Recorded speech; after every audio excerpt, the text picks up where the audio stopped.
Yo, what's going on, everybody? Lil Scapalot. I'm going to knock out a daily review today because we had a play that made such beautiful price action. It is just worth talking about, worth going over. Um, Simply because these are like textbook, man. These are textbook plays. Um, and there was so many of them from, just this one single stock that this is going to be valuable to go over and be able to look back on. I start this the past couple of days. The pre-market's been opening kind of slow, so I've had to be a little bit patient out of the open, which is fine. I mean, things are gonna come when they come, um, and you just got to keep yourself ready and not get too aggressive to the point that you can't capitalize when the opportunities come. But gonna still keep it pretty short and sweet. The first thing that I traded this morning was ADIL. Um, I believe I seen this after hours action that it had. It kind of didn't really do much at the open yesterday. Popped up in after hours. Um, Had a little bit of move, and then at 4 a.m. So I definitely did have this on watch. Let's check and see if we had any news. I think this had news. It might have had like after hours news or something like that, but regardless, it did have a reason to be moving. Um, Let me hide this so I can see the volume. Hold on. Okay, here we go. So yeah, I got interested when this thing popped going into 7 a.m. It put in a big stick right here. It had pretty good volume. It wasn't like it was on light volume or anything like that. So that's what got me interested, is this sharp increase in volume, this big move right here. And I was looking for that first pullback like I always do. Now, I didn't take this entry right here, which looking back probably would have been, the best trade on this, because it did make this nice move all the way up to 45 cents. It came back down. This was a pretty good range of a pullback. Pulled back about 6 cents. I was looking for like that first tap of the 1 minute 20 EMA like I normally do. I just didn't grab it right here. I probably should have, and then it attempted to reach for to break right out for new highs right here, and I missed this move. And instead, I looked for this next pullback, which is fine. Like, I'm fine with doing that, because ultimately we want this thing to break out for new highs and continue to go even higher. So if this thing was really strong, it made this pullback, and then it would have ripped through the high right here. And I've seen that work, just as fine. If I did miss this entry, I didn't chase up here or anything like that. I did try to wait for a pullback. Once I seen this pulling back again on the 5 minute, I was able to grab an entry in this position, and I was looking for that quicker push higher. Kind of went sideways a little bit. Now, what really got me ready to bail on this was when I seen this candle ripped. I don't know, maybe it's just from the experience, but this candle just started to rip, and I'm like, oh, okay, maybe we're going to get that move. We're going to get the break higher, but there was just no volume behind this at all. It was really crazy. I mean, when you see a fat green, this isn't like a super huge candle, but when you see this nice solid green candle, you want to see volume associated with it, kind of like how we have over here.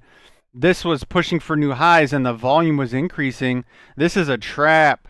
This is a trap signal right here. This is an anomaly.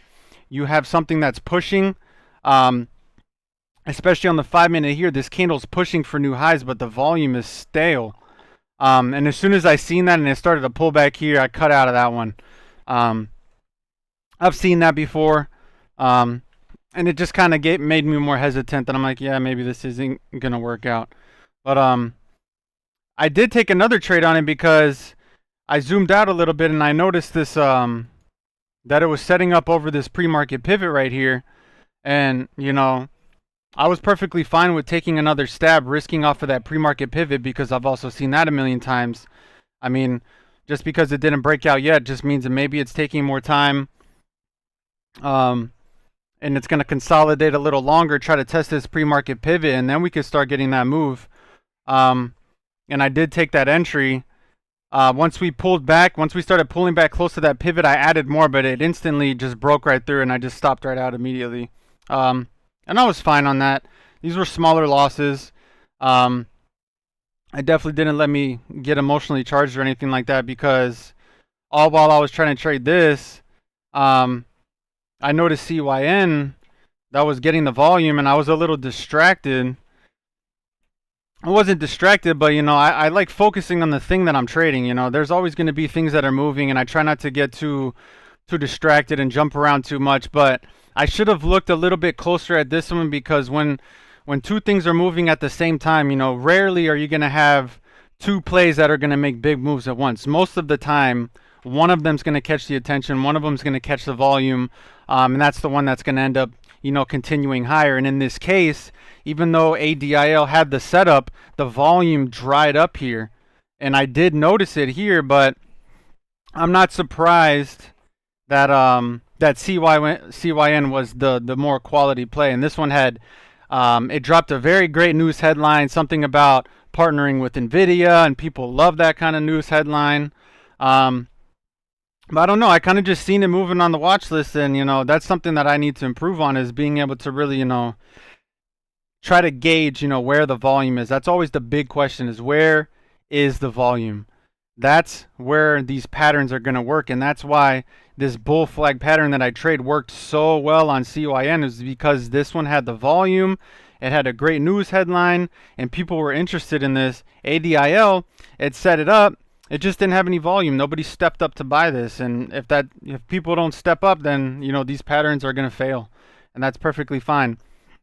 If we do trade these trades, you just have to manage the losses, got to keep them small, so that when I switch gears to the play that has volume, I'm not almost sitting at my max loss already. I don't put all my eggs in one basket. I was able to capitalize on CYN.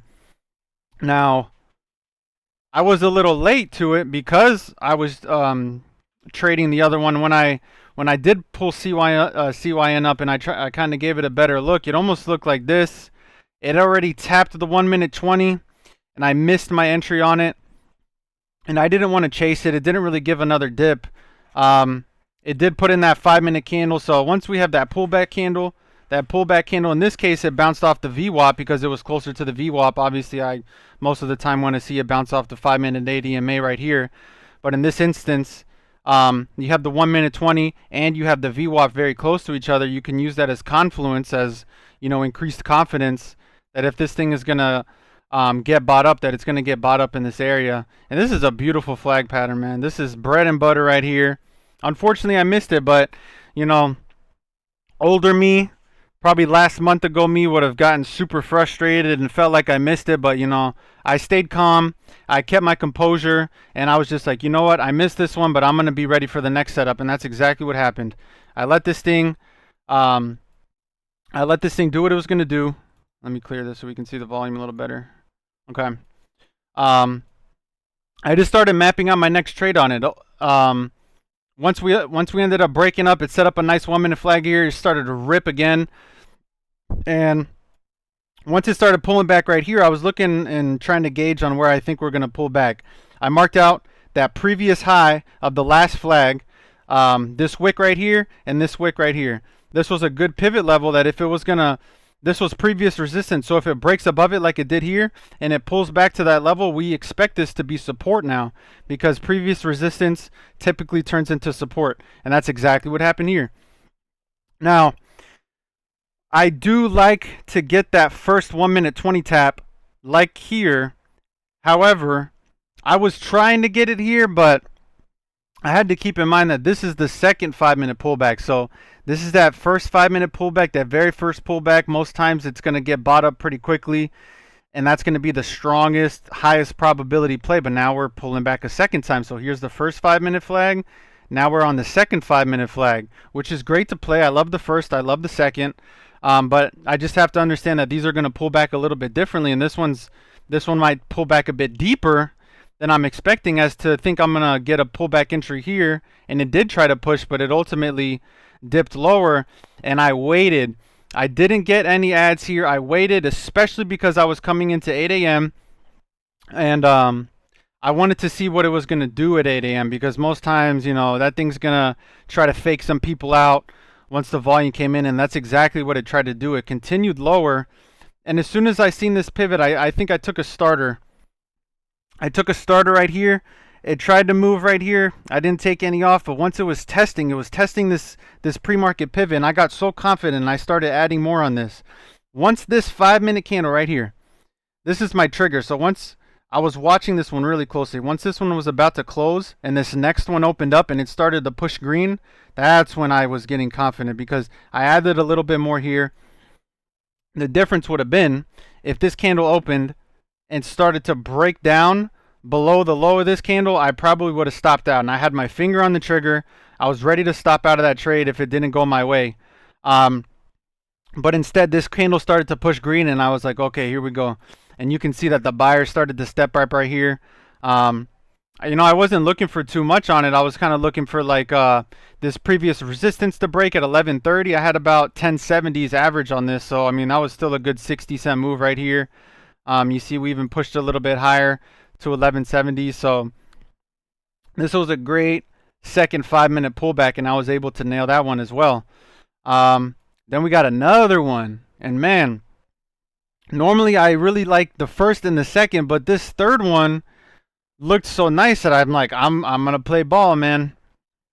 I played ball on it because I'm like, there was other things moving, but this one had all the eyes, man, and it was just easy to tell. The volume was consistent on it. It had a lot of the attention, and I'm like, if I want to be anywhere right now, I want to be playing this one. And look at this one, man. Another beautiful 5-minute flag. You could see the dips right here. Dips got bought up here. Dips got bought up here. This is a clear support area. Buyers are stepping up at this level. And once we started to create that flag pattern, I was getting entries. I was kind of soaking an entry, kind of looking the risk if it was to break down in this area. And ultimately, we got another breakout right here. Another breakout. And this thing went from freaking $11 to $40. This thing ripped, man. I mean, I didn't catch any of this other stuff. I mean, I trade this first, the second, maybe the third, and then I'm pretty much done with it. But yeah, ultimately this thing made a crazy move for the day. It was up over 600% at one point. But the big lesson here is that you really have to pay attention to where the volume is, because that's a clue. That's a big hint. Just because you see this candlestick pattern doesn't mean it's going to work.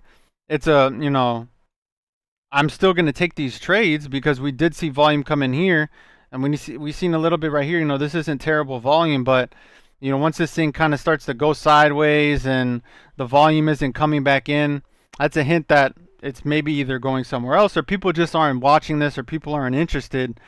As on the other hand, when you see CYN and the great volume that this had, the consistent volume, the rising volume, it just kept getting higher and higher and higher as these moves went on. If we were to see this, get lower, then, it's a different story. But these moves were supported by volume. It was validated by the volume. And we always have to look for that. ADIL was not validated by the volume at this 5-minute pullback because it just never came back in right here. Especially on this candle when it did try to push and the volume was still low. That's how the market makers will try to fake you out. They'll put this candle in, and I didn't see any more buyers coming in, especially on the tape. The tape was flat like this. It wasn't even moving. You want to see that thing starting to speed up and green coming through as you're pushing for new highs, and we didn't get that. As opposed to CYN, the volume was consistent. This was a more obvious play. And ultimately, these were bread and butter plays, man. This is the textbook plays. These are what I look for every day.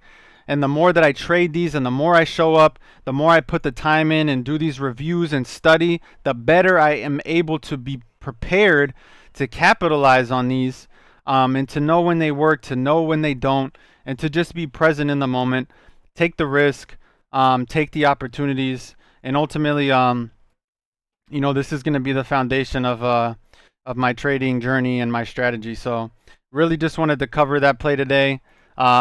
That's all I got, man. I'll see you next time. Peace.